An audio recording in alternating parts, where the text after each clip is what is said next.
Fruit de l'union entre le regretté Johnny Hallyday et l'actrice Nathalie Baye, Laura Smet a suivi la même carrière que sa mère, étant donné qu'elle est aussi devenue comédienne. Ayant principalement tourné au cinéma et à la télévision depuis ses débuts, la compagne de Raphaël Lancret-Javal va bientôt relever un nouveau défi.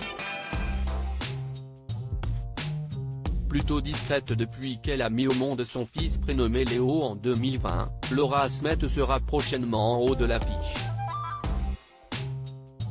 Au théâtre. En effet, selon les informations dévoilées par le JDD dimanche 12 juin 2022, la comédienne va effectuer ses grands débuts sur les planches. Elle va connaître son baptême du feu au théâtre, a précisé l'hebdomadaire dans ses colonnes.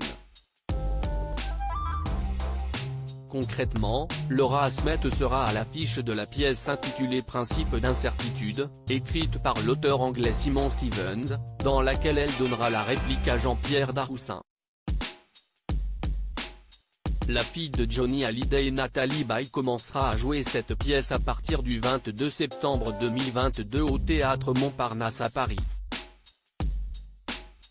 Pour l'anecdote, Principe d'incertitude sera mise en scène par le comédien Louis-Doux de Lanquessin, qui avait notamment réalisé La Sainte Famille, soit le dernier film dans lequel Laura Smet avait tourné en 2019. Dernièrement, l'actrice avait donné la réplique à Corinne Massiaro dans un épisode de la série à succès de France 2, Capitaine Marlowe.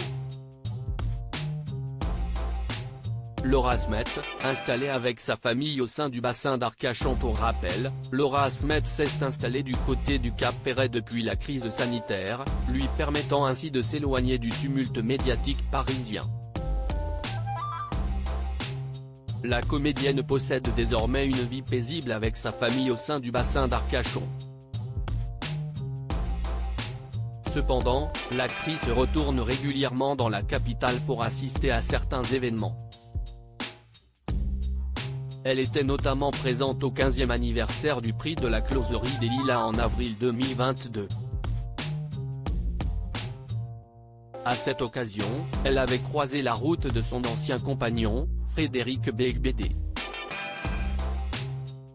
Ce dernier était d'ailleurs présent au mariage de Laura Smet avec Raphaël Lancret-Javal.